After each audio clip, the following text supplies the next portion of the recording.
Last हमने वो work के डिफरेंट क्वेश्चंस कंप्लीट किए थे 6 चैप्टर के अंदर। पहले तो मैंने वो डॉट प्रोडक्ट एक्सप्लेन किया था। डॉट प्रोडक्ट के बाद फोर्स लगने से वर्क कब कैलकुलेट करेंगे, 2 इक्वेशन बताए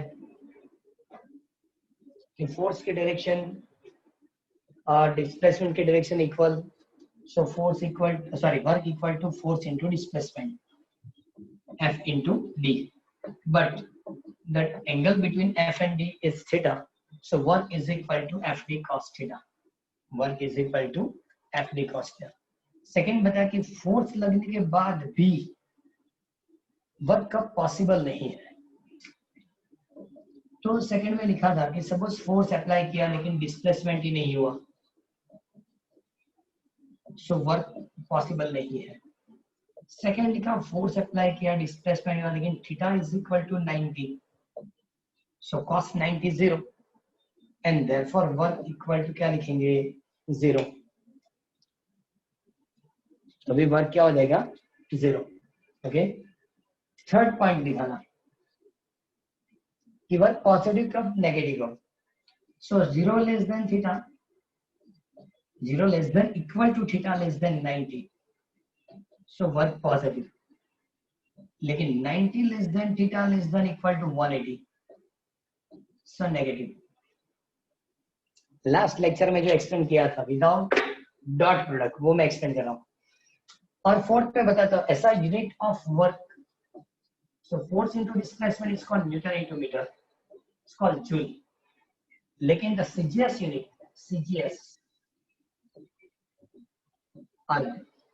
मतलब dyne into centimetre. Okay, and therefore 1 newton metre या 1 joule is equal to 1। Okay, newton तो 10⁵ डाइन, सेंटीमीटर मतलब मीटर का सेंटीमीटर 10⁻²।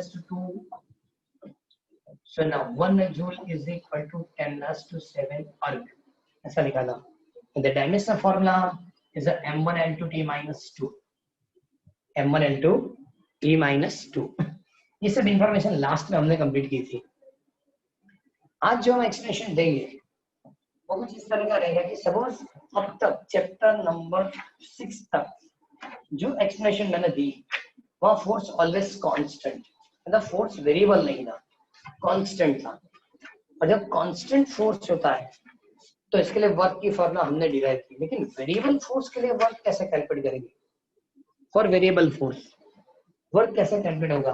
पहले तो वेरिएबल फोर्स की कोई एग्जांपल आपको पता है? आपको ऐसे एग्जांपल जानते हैं? फोर्स वेरिएबल है मतलब चेंज होता है टाइम के साथ, टेम्परेचर के साथ, पोजीशन के साथ चेंज हो, ऐसी कोई आप फोर्स के एग्जांपल जानते हैं? Variable force. फिर जब भी हम लिखते हैं F equal to ma, so force constant, W is equal to F into D, तो फोर्स कांस्टेंट। लेकिन वेरिएबल फोर्स की कोई एग्जांपल आप जानते हैं कि जहां फोर्स चेंज हुआ हो?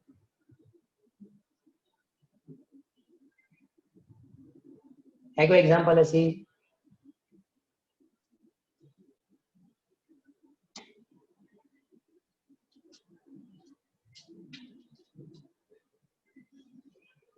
आपने वो स्प्रिंग वाली एग्जांपल तो पढ़ी होगी ना। सपोज स्प्रिंग के किसी भी एक एंड पे आप ऐसे वेट रखेंगे, वेट तो लेंथ क्या होता है? इंक्रीज। इसका मतलब mg प्रोपोर्शनल टू l। जितना लेंथ इंक्रीज, जितना वेट ज्यादा उतनी लेंथ ज्यादा इंक्रीज होगी, उतनी लेंथ ज्यादा इंक्रीज होगी। ओके, तो इसका मतलब ये जो फोर्स है, वेट मतलब वन टाइप ऑफ फोर्स, ये force depend on change in length. जितनी ज्यादा लेंथ इंक्रीज करे उतनी ज्यादा वेट देनी पड़ेगी। Force depend on length, increasing length. Okay, तो इस फोर्स को वेरिएबल फोर्स बताया जाएगा। As for example suppose rubber band ने आपने ऐसे खींचना शुरू किया तो इनिशियली ज्यादा फोर्स की जरूरत नहीं होती, लेकिन थोड़े बहुत एक्सटेंड करने के बाद फोर्स लगाना ज्यादा पड़ता है, उसको एक्सटेंड करना है तो भी डिपेंड ऑन लेंथ, तो ये भी वेरिएबल फोर्स। बहुत सारी ऐसी जगह है जहाँ वेरिएबल फोर्स हम यूज करते हैं। ओके, तो अब हमको कैलकुलेट करना work done by variable force in 1 dimension या इन 2 डायमेंशन, कुछ भी चल सकता है। 1 डायमेंशन भी चलेगा और 2 डायमेंशन भी चल सकता है। टेक्स्ट में वन डायमेंशन दिया है, obtain the equation of work by variable force in one dimension. चलो वो कैसे कैलकुलेट करेंगे?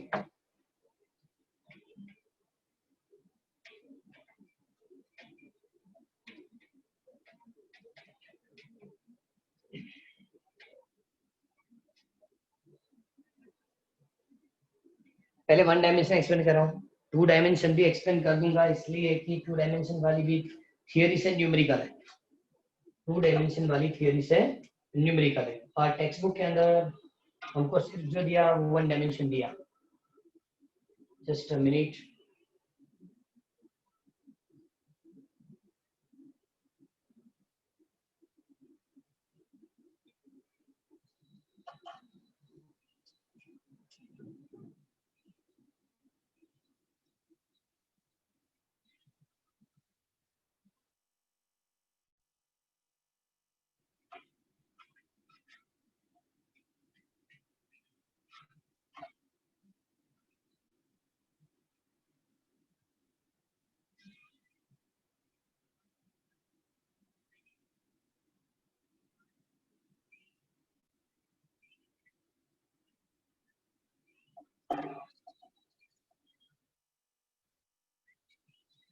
ओके, तो उसके लिए टेक्स्ट बुक में जो डायग्राम दी है वही डायग्राम से एक्सप्लेन करूंगा कि सपोज फोर्स एक्स एक्सिस पे लग रहा है और जो डिस्प्लेसमेंट हो रही है वो भी एक्स एक्सिस पे ही हो रही है। सपोज फोर्स कांस्टेंट है, कांस्टेंट ग्राफ स्ट्रेट लाइन होना चाहिए, लेकिन जो ग्राफ दिया वो इस टाइप का है, स्ट्रेट लाइन मैंने ऐसे, initial position is x I x S. उन लोगों ने पूरे डिस्प्लेसमेंट को छोटे छोटे एलिमेंट में डिस्ट्रीब्यूट किया। सपोज ये डिस्प्लेसमेंट 1 सेंटीमीटर भी पॉसिबल है, ये डिस्प्लेसमेंट 1 सेंटीमीटर भी पॉसिबल है, और ये displacement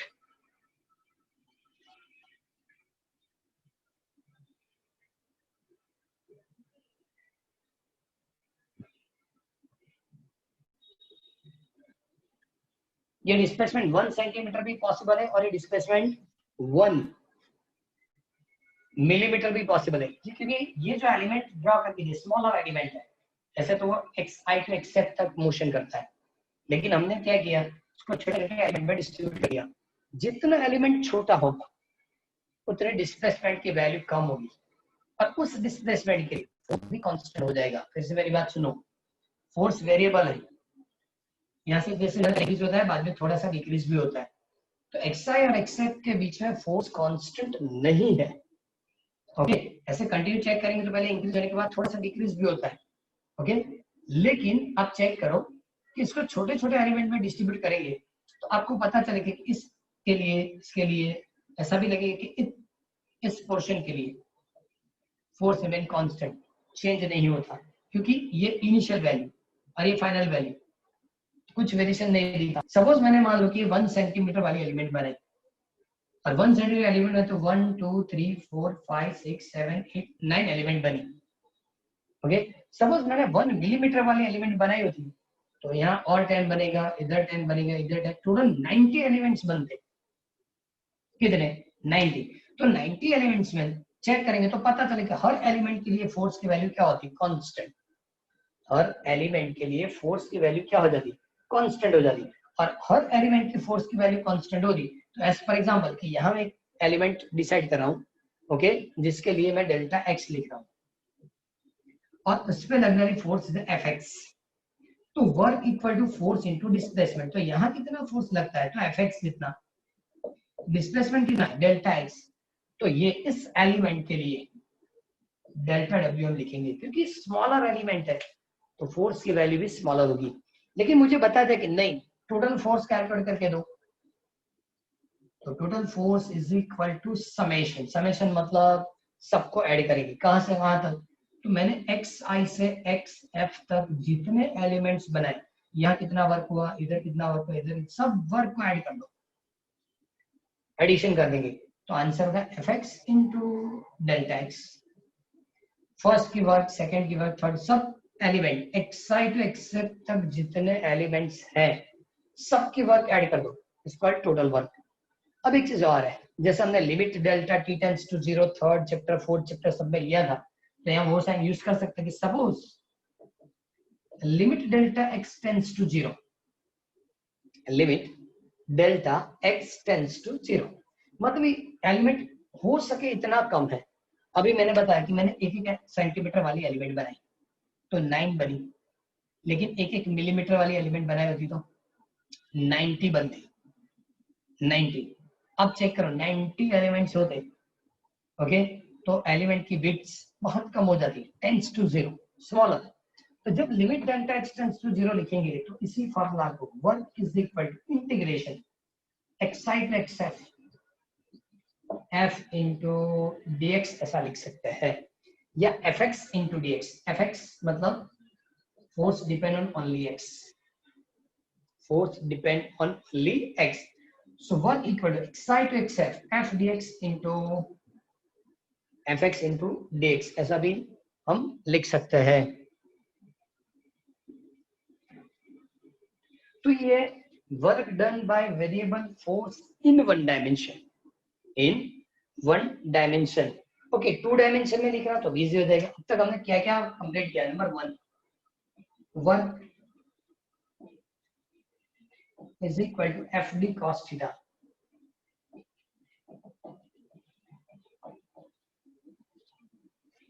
okay, then work done by variable force integration xi to xf f, देखो f लिखो या fx लिखो फर्क नहीं पड़ता, लेकिन याद क्या रखना है, force depend only on x, so fx into dx for one dimension. 2 dimension होता है, देखो उसने क्या बताया, स्टार्ट कहां से हुआ, x से, फाइनल कहां हुआ, x f तक, तो सिंगल डायरेक्शन है, ओनली x एक्सिस इसलिए। लेकिन सपोज ऐसा होता, अब मैं 2 डायमेंशन एक्सपेंड कर रहा हूं, ये x और ये y, तो यहाँ a to b ऐसा लिखना पड़ता, क्योंकि यहाँ फिक्स नहीं कि ओनली एक्स ओनली वाई, ऐसा नहीं है, दोनों के बीच में, ओके, ए टू बी, तो फॉर्मूला इसी तरह से होती है। लेकिन work equal to integration A to B F into DX in vector format. क्यों? समझो मेरी बात कि सिंगल डायरेक्शन होती, जिस डायरेक्शन में फोर्स है उसी डायरेक्शन के अंदर जब मोशन होती है तो वहां आपको स्केलर वेक्टर ऐसा एक्सपेंड करने की जरूरत नहीं होती, और इसलिए work is equal to integration X I to X F F X into D X. यहाँ कोई वेक्टर स्केलर ऐसा नहीं था, क्योंकि जिस डायरेक्शन में फोर्स है उसी डायरेक्शन में डिस्प्लेसमेंट है। लेकिन इस फॉर्मूला के अंदर वेक्टर मैंने इसलिए बताया कि in 2 dimension particle move from A to B in action of variable force, in action of variable force, मतलब फोर्स चेंज हो रहा है ए टू बी के लिए, ओके। यहाँ ऐसे भी फॉर्मूला बन सकती है, W is equal to A to B f dx cos theta, theta angle between f and dx, okay. So work done by variable force in 2 dimension, work done by variable force in 1 dimension, single formula of work जो standard formula है वो, okay. सबसे पहले काम करो, 18 number question, कौन सा 18 number question एक बार कंप्लीट कर लो। क्वेश्चन नंबर 18,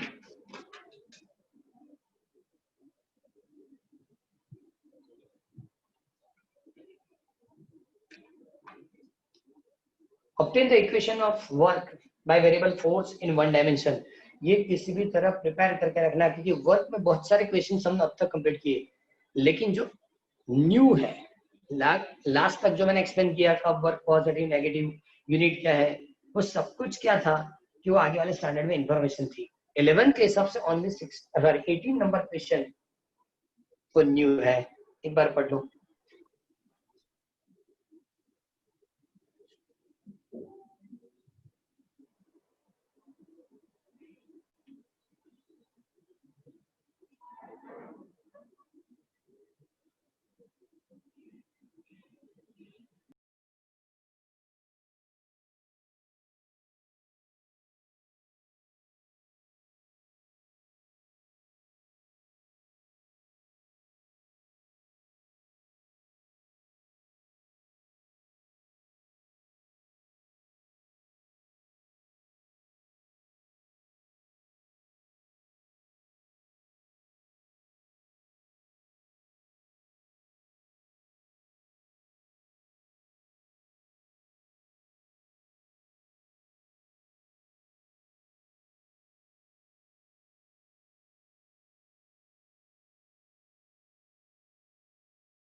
कंप्लीट हुआ? Yes sir. Yes sir. Okay, इसमें ज्यादा कुछ है नहीं, लेकिन फिर भी उन लोगों ने पूरा सेपरेट क्यों लिखा, तो एक पूरा पॉइंट डिफरेंट है कि अब तक जो फोर्स था वो कांस्टेंट था। फर्स्ट टाइम ऐसी वर्क कैलकुलेट की कि जहां फोर्स वेरिएबल है, मतलब यहाँ जो फोर्स लगता है तो पॉसिबल नहीं कितना फोर्स यहाँ लगेगा, यहाँ इंक्रीज हो सकता है, डिक्रीज। आप चेक करो, ऐसे से ऊपर जाता है तो मतलब ये फोर्स इंक्रीज होता है, यहाँ इक्वल जैसा दिखता है, बाद में डिक्रीज होता है। इसका मतलब हर एलिमेंट के अंदर फोर्स डिफर है। क्लियर? और इसलिए work done by variable force in one dimension, तो आप लिखेंगे X I to X F F X D X, but in two dimension integration A to B, मतलब initial point and final point F into D X. यहाँ vector compulsory होना चाहिए, वहां जरूरी नहीं है। क्लियर? ओके, तो यहाँ तक जो इन्फॉर्मेशन थी वो सभी इन्फॉर्मेशन वर्क के लिए थी। अब वर्क में क्या याद रखना है, वो क्वेश्चन कितने हैं जो हमको वर्क टॉपिक के लिए याद रखने हैं। तो डॉट प्रोडक्ट तो एक डिफरेंट चीज थी, वेक्टर फॉर्मेट में था, और मैंने ऐसे भी 4th चैप्टर में आपको एक कंप्लीट करके दिया था, उस साइड पे करो। लेकिन वर्क के लिए चेक करो, तो आज मैंने जो क्वेश्चन 4 लिख के दिए थे, फोर्स अप्लाई करने के बाद वर्क एक्सप्लेन करके दो, फोर्स अप्लाई होने के बाद भी वर्क नहीं होता है वो एक्सप्लेन करके दो, वर्क पॉजिटिव होगा नेगेटिव कब होगा, वर्क की एसआई आर सीजीएस यूनिट, इसके रिलेशन। ओके, एंड बाद में ये वाली 18 number question, work done by variable force in one dimension. Clear? अब आज हम स्टार्ट करेंगे एनर्जी वाली टॉपिक। अब डिफरेंट टाइप ऑफ एनर्जी है। फर्स्ट पहले भी हमने वो कैलकुलेट किया था, वो काइनेटिक एनर्जी था, जिसमें मैं वर्क एनर्जी थ्योरम वाली स्टेटमेंट लिखी थी। लेकिन फिर से आज मैं आपको फिर से वो एक्सप्लेन करके दे दूंगा, क्योंकि सपोज फर्स्ट डे जब कंप्लीट किया था तो याद नहीं भी होगा।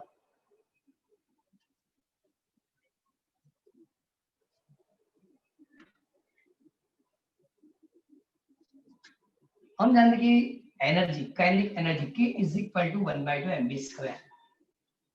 Kinetic energy K is equal to क्या लिखते हैं हम, 1/2 mv स्क्वायर।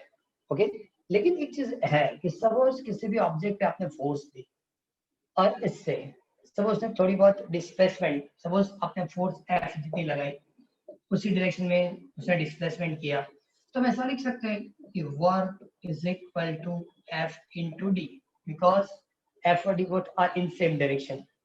सो नाउ एफ की जगह F equal to M A ऐसा लिख सकते हैं। तो हम क्या करें, ए इंटू डी, उसकी जगह V square minus V zero square is equal to A D. इस फॉर्मूला से a into d is equal to v square minus v0 square divided by 2, ये यहाँ सब्स्टिट्यूट करेंगे। Clear? So now work is equal to m, but in bracket v square minus v0 square upon 2.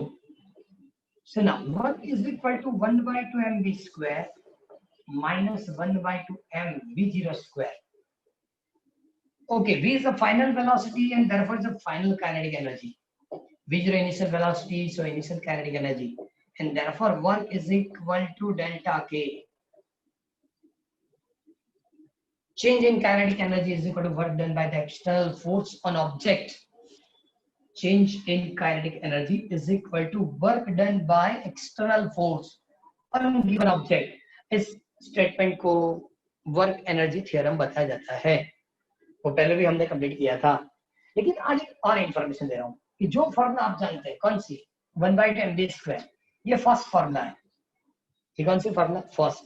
Okay, momentum की formula क्या होती है? Linear momentum, जो हमने chapter number 5 में कंप्लीट किया था।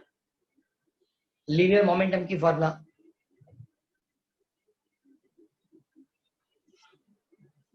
क्या हो सकती है?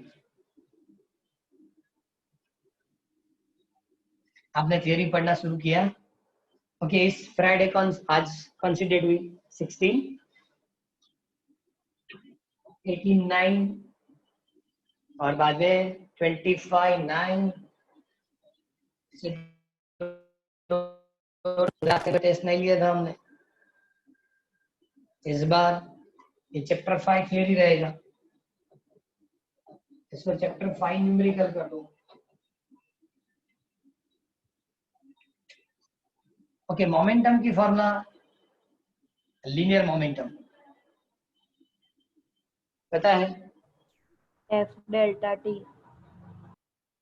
फिर से F delta T. F delta T is a impulse of force. हाँ, लेकिन बरोबर है तूने जो बताया, F delta T is equal to delta P लिख सकते हैं। मतलब impulse of force is equal to change in momentum, ऐसा होता है। लेकिन मोमेंटम की फॉर्मूला ऐसा पूछ रहा हूं मैं। MB. P is equal to mv, yeah, P is equal to mv, mass into velocity। वो एक चैप्टर 5th में क्वेश्चन था कि वेलोसिटी से ज्यादा इंफॉर्मेशन मोमेंटम देगा। मैंने आपको इंफॉर्मेशन बताई थी कि सपोज दो ऑब्जेक्ट मोशन करके आ रही है, ओके, दोनों की स्पीड सिर्फ 2 मीटर पर सेकेंड है। ऐसा पता है कि दो ऑब्जेक्ट मोशन करके आ रही है, दोनों की स्पीड 2 मीटर पर सेकेंड है। अब इसको रोक पाएंगे? तो पहले पूछना पड़ेगा कि ऑब्जेक्ट कौन सी है। क्यों? 2 मीटर पर सेकेंड से छोटी कोई भी ऑब्जेक्ट है तो उसको पकड़ के स्टडी कंडीशन में ला सकते, लेकिन 2 मीटर पर सेकेंड की स्पीड से कार, ट्रक या ट्रेन आती है तो तब इसको स्टडी नहीं कर सकते। क्यों? उसकी मोमेंटम ज्यादा है, वेलोसिटी इक्वल है दोनों ऑब्जेक्ट की, लेकिन दोनों ऑब्जेक्ट की मास डिफर है तो मोमेंटम ज्यादा होगी। मतलब कि वेलोसिटी से ज्यादा इंफॉर्मेशन मोमेंटम से मिलती है। क्लियर? वेलोसिटी की इंफॉर्मेशन है वो बराबर है, लेकिन ज्यादा इंफॉर्मेशन मोमेंटम देगा, मास इनटू वेलोसिटी। ओके, जो ऑब्जेक्ट आती है उसके पहले मास चेक करो कितनी है। ओके, वेलोसिटी सपोज कम भी होगी लेकिन मास ज्यादा होगी तो मोमेंटम बहुत ज्यादा मिलेगा। मैंने इसलिए आपको बताया कि ये चीज यहाँ यूज कर सकते हैं, ये वाली चीज यहाँ यूज कर सकते। चलो, first formula for kinetic energy 1/2 mv करो, पहले भी आपने पढ़ा था, आगे वाले स्टैंडर्ड में यही पढ़ा था। सेकंड फॉर्मूला में डिराइव करके दे रहा हूँ, देखो। Number 2, kinetic energy K is equal to 1/2 mv into v लिख सकते हैं, because v square is v into v, so mv into v। so और एक formula K is equal to 1/2 momentum into velocity, momentum into velocity। okay, now third formula, K is equal to 1/2 mv square, so now multiply with m, divide with m, so now m square v square divided by 2m, but m square v square is equal to p square, so now K is equal to p square by 2m। ये formula बहुत ज्यादा काम में आने वाली है और competitive में ज्यादा क्वेश्चंस देंगे, क्योंकि ऑब्जेक्ट जब मोशन है तो मास रिमेन कांस्टेंट। लेकिन बता दें कि suppose the momentum of object increase by 1%, तो what is the percentage change in kinetic energy? Momentum increase by 1% of the given object, okay, so what is the percentage change in kinetic energy? So K proportional to p square. I तो मैंने सिर्फ example बताया, K proportional to p square, delta K by K is equal to 2 delta P by B, ऐसा लिख सकते हैं। और percentage change मतलब दोनों साइड आप 100 से मल्टीप्लाई करेंगे। ओके, आपने ये परसेंटेज चेंज इन मोमेंटम, तो कितना परसेंट इंक्रीज हुआ था? 1%। सो what is the percentage change in kinetic energy? It's 2%। ऐसे बहुत सारे क्वेश्चन कॉम्पिटिटिव में हुए हैं। ये फॉर्मूला ज्यादा से ज्यादा काम में आएगी, लेकिन आप 3 फॉर्मूला करके याद रखेंगे। First formula is 1/2 mv square, second formula is 1/2 pv, momentum into velocity, third formula p square by 2। Check करो, डिफरेंट चीज है, mass and velocity, momentum and velocity, momentum and mass. तीनों फॉर्मूला डिफरेंट फिजिकल क्वांटिटी की relation दे रही, मतलब तीनों formula हमको याद रखनी पड़ेगी। ये काइनेटिक एनर्जी के लिए हुआ, सिर्फ इंफॉर्मेशन मैंने दी है, उन लोगों ने लिखा जी define the kinetic energy, give unit dimension of formula in mention work using it. Question number कौन सा? 17। हमने पहले 18 पढ़ा, उसके बाद में 17। अब किसी भी एनर्जी, देखो इस फार्मूला से आपको पता चल जाएगा कि change in kinetic energy of work, so unit of work equal to unit of kinetic energy. So unit of work is joule and dimension of formula m1 L2 T minus 2, and therefore kinetic energy की भी unit joule होगी और dimension of formula m1 L2 T minus 2 होगा। Clear? तो ये 17 number question में आपको लिख के दिया और बाद में वो वर्क दिया था। क्लियर? एक काम करो, 17 एक बार कंप्लीट कर दो, 2 मार्क्स क्वेश्चन में होगा, information of kinetic energy.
Question 17 पढ़ लिया?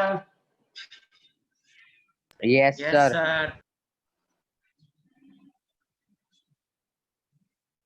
Just a minute.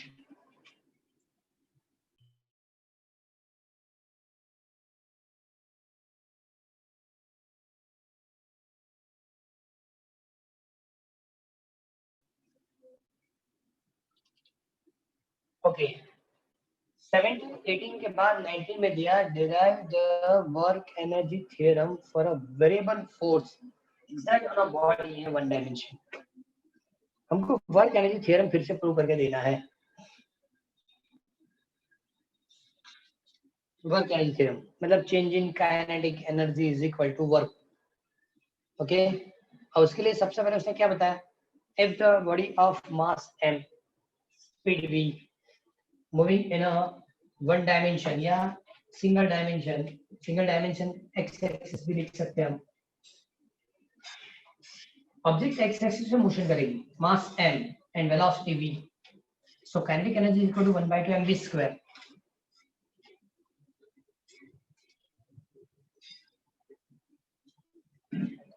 Kinetic energy equal to 1/2 mv square. Okay, अब उन लोगों ने क्या किया, इसको derivative of dk upon dt, derivative of kinetic energy with respect to time. अब एक चीज याद रखो कि यहाँ जो कांस्टेंट वैल्यू है वो है 1/2 m,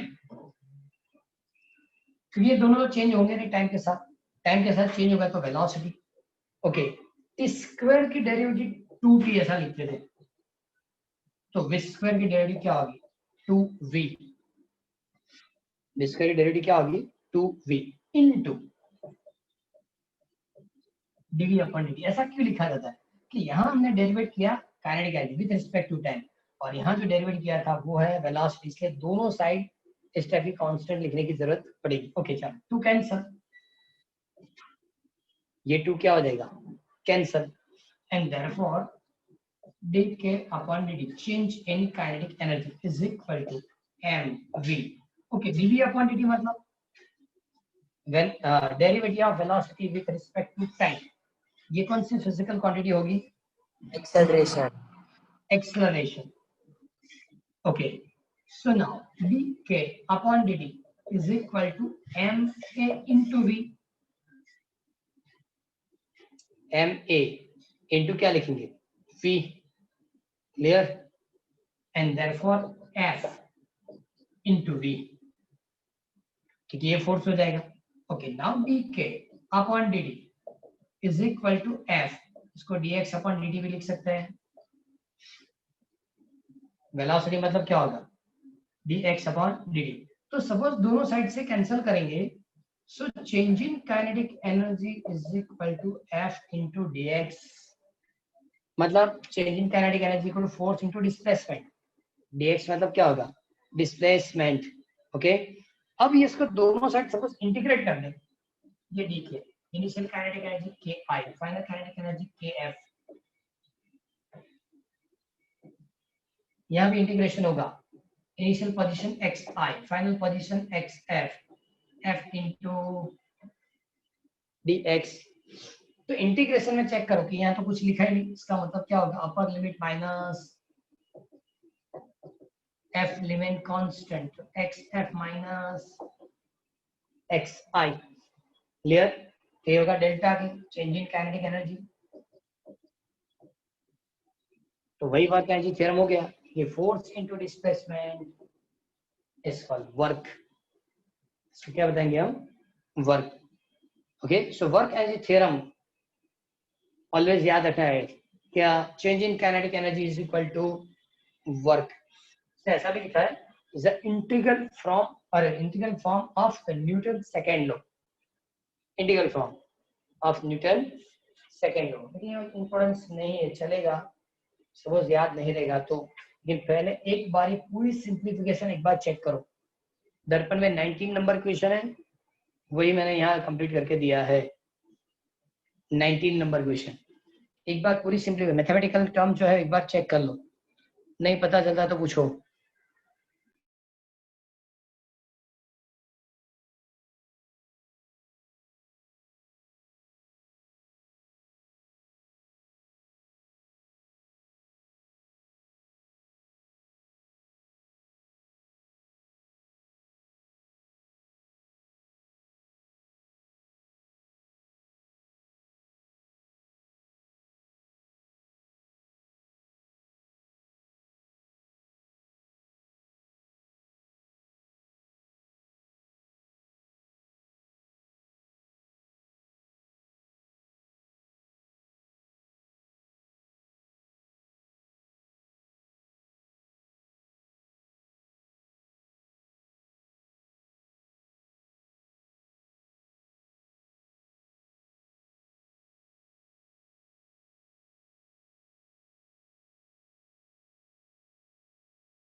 स्टार्ट कहां से करना है?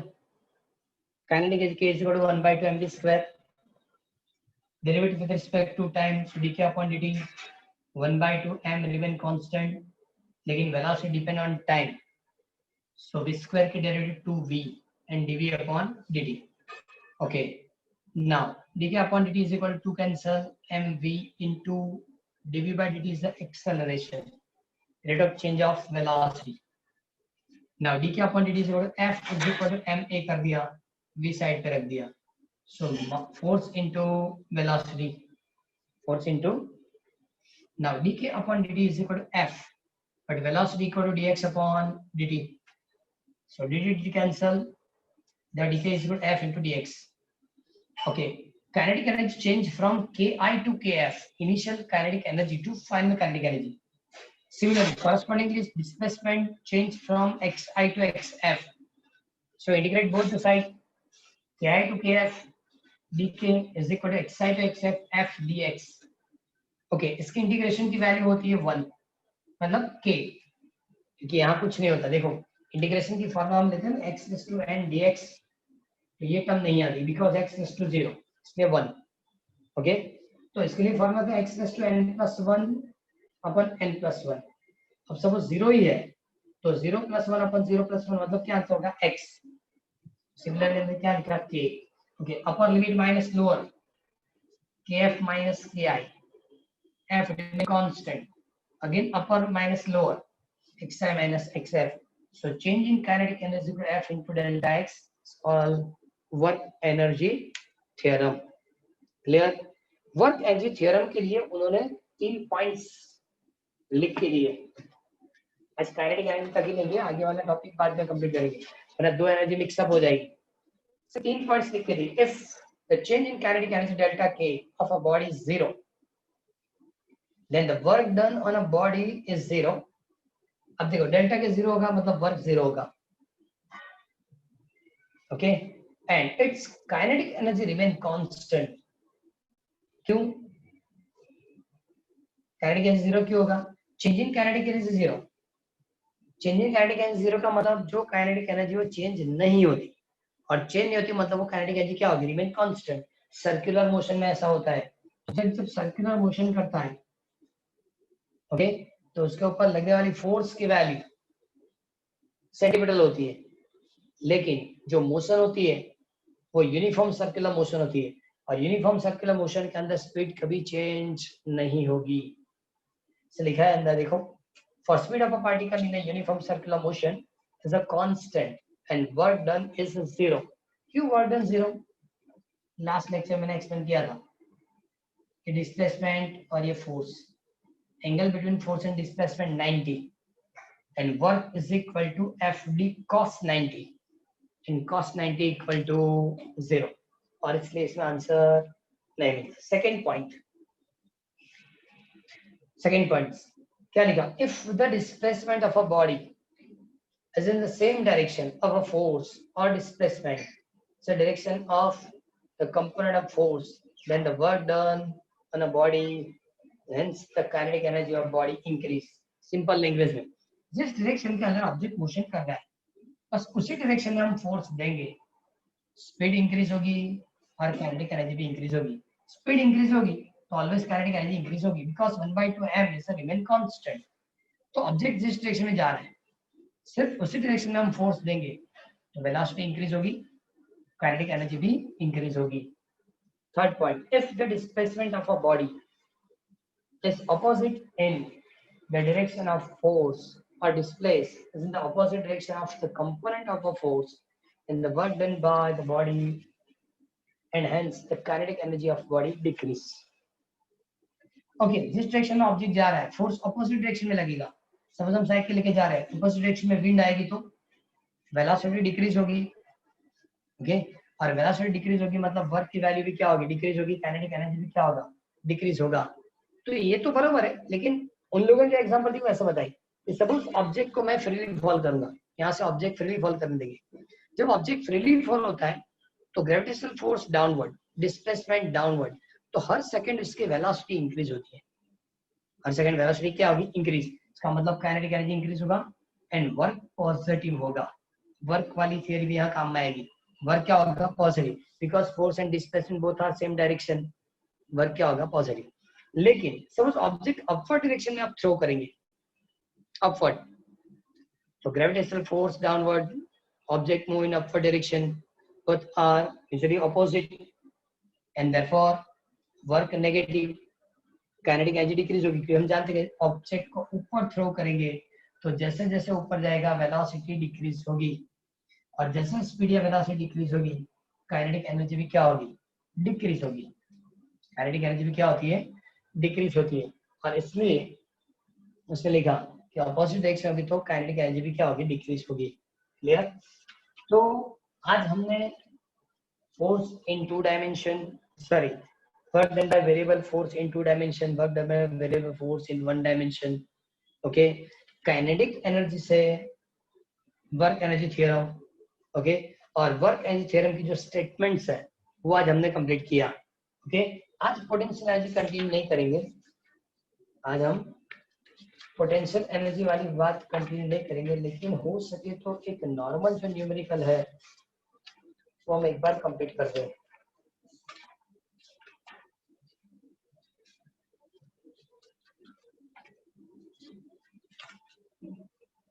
Okay, illustration number, texture illustration number 1। तो आज की पीरियड इतनी कंप्लीट हो जाए, क्योंकि क्या क्वेश्चन नहीं कंप्लीट, आज कौन कौन से क्वेश्चन लिख रहे हैं वो लिस्ट बता दूं। ओके, इस फ्राइडे, नेक्स्ट फ्राइडे इस टाइप की टेस्ट होगी। इस फ्राइडे होगा चैप्टर नंबर 5 थ्योरी, उसके बाद वाले Friday chapter number 5 numerical.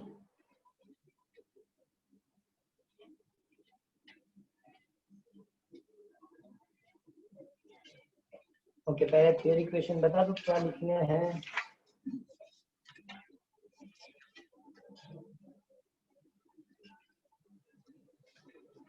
Okay, 17, 18, 19 और 20 आज वो हमने कंप्लीट किया, वो लिखना है। और इसके साथ ये इलास्ट्रेशन नंबर 1 बस जितना कंप्लीट करना है। ओके चलो, इलास्ट्रेशन नंबर 1 कंप्लीट करते हैं। इलास्ट्रेशन नंबर 1 के अंदर उन लोगों ने बताया था force F is equal to 3i caret 4j caret minus 5k caret, and displacement d 5i caret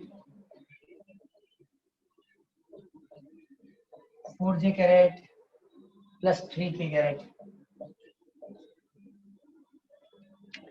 Also find the projection of f on d.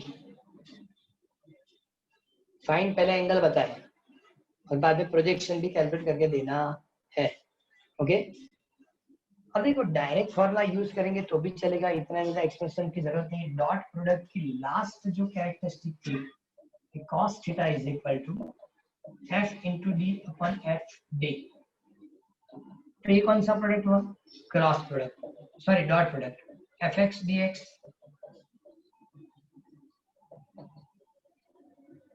fz dz upon magnitude of f fx square fy square fz square dx square dy square and dz square. So cos theta is equal to fx equal to 3, dx 5, fy 4, dy 4, fz minus 5 and dz 3. dz 3 divide by क्या लिखेंगे? 3 square 4 minus 5, 5 square 4, so now 15 plus 16 minus 15 minus 15. Okay, ये square में 9, 16, 25,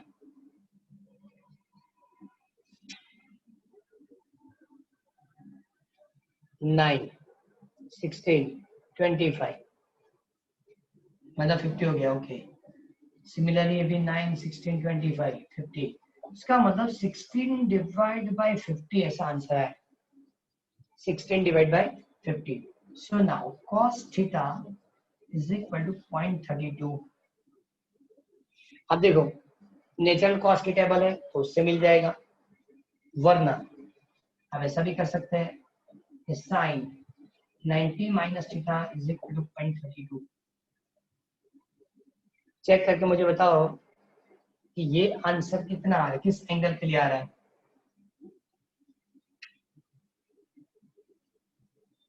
natural sign में check करो, natural sign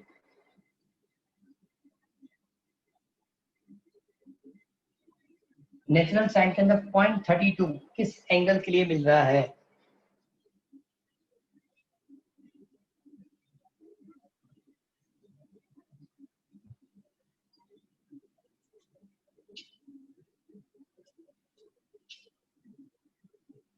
direct cos में देखेंगे तो भी चलेगा, तो भी आंसर मिलेगा, और इस तरह से कैलकुलेट करेंगे। लेकिन एक चीज याद रखो कि एग्जाम में कभी भी कॉस वाले टेबल नहीं होती, साइन से ही कैलकुलेट करना पड़ेगा। तो 0.32 साइन की टेबल, नेचुरल साइन की टेबल में एंगल बताओ।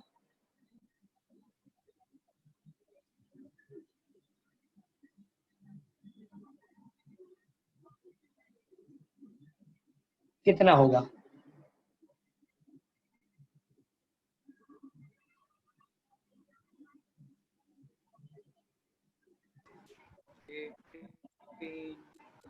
जोर से, आवाज थोड़ी कम आ रही है।